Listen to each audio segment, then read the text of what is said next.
Greetings and welcome to this introduction to MadLearn.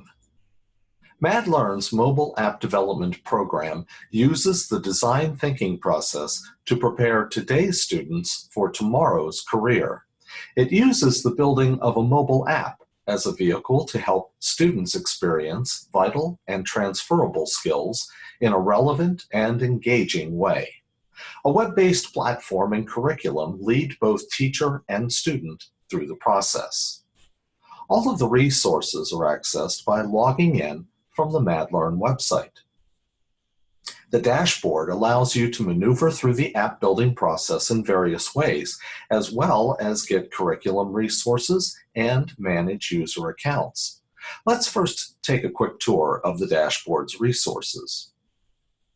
Curriculum resources for both elementary and secondary classes can be accessed by clicking the curriculum button. Everything from formal lesson plans and rubrics to presentation slide decks, tutorials, and support resources are easily viewed and downloaded for your specific use. You can manage student accounts by clicking the User Management button, whether you're adding a class, a whole school, or just one student. Click on the Analytics option to track your school's app building activities and progress. And finally, the Support button gives you opportunities to get help when it's needed or even provide feedback on features. Now let's look at the app building process itself. Idea boards are one way to get started. They can be used in brainstorming sessions to record and organize student ideas. They can have other uses as well, like organizing research materials that a student gathers. All mobile apps start with a thoughtful planning process, in this case with the construction of a mind map. Mind maps help to inform both the content development and functionality of an app, and they can be created right on the platform. If you've created your mind map outside the platform, you can also enter the app builder directly by way of the app list option. Just click the Create App button and give it a name and get the app building process started. The platform is divided into three phases: mind map, visual design, and content. Now, since we've already discussed the mind map, let's explore the design phase. Here, students can select from a number of stock themes, or they can choose to develop their own. Once a theme is selected, students will see the different kinds of backgrounds, logo, and app icon that can be created for iPhones, Android phones, and tablets. The curriculum resources include information about using third-party online resources such as Cool Logo, Pablo, shown here, and Pixlr to customize these images.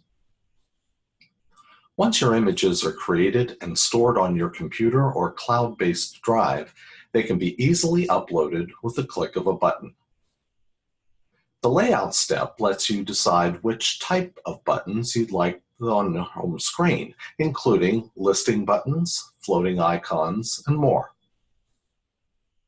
Building content is easy, and there are tutorials that describe how each of the different templates to display the information can be used. The home screen is the starting point for any informational app. To edit it, or any other screen that already exists, click on the icon and bring that screen to the center box. Once it's here, it's ready to be edited. Each element in a given screen is edited independently. On the home screen, for example, click on a button. This will open an editor to the right where you can change the basic properties of that button. You can even add an icon to the button that you create, and there are dozens to choose from. Click the Add Screen button in the upper left and select from the many templates to provide one for the type of information you want to convey.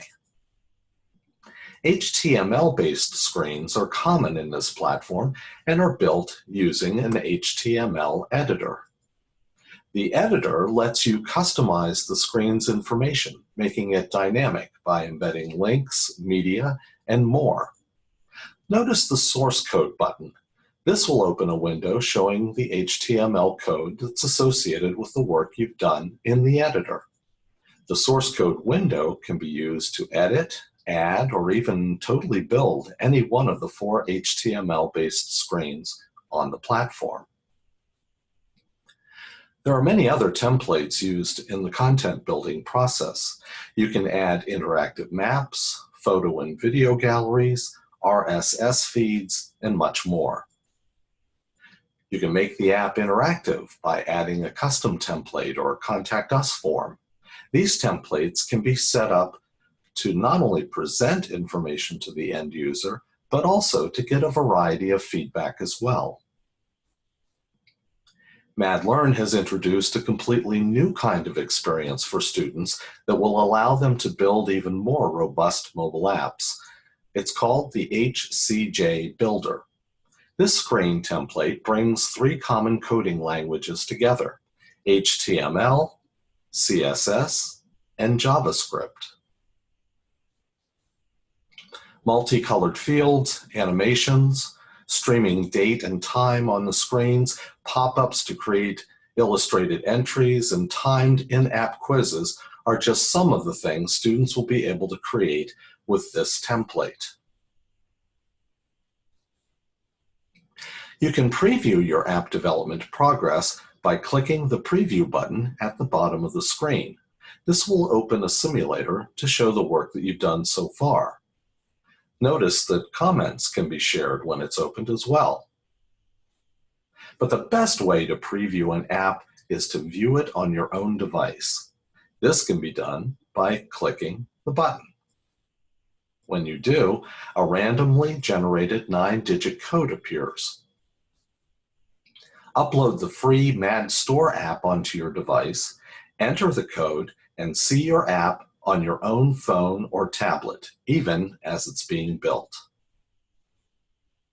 If you think it's good enough to be fully published on the Mad Store app for all the world to see, it can be submitted for consideration. This introductory overview should give you a good starting point as you begin to explore MadLearn. Questions about any aspect of the program can be referred to the Mad Success team by emailing us at success@madlearn.com.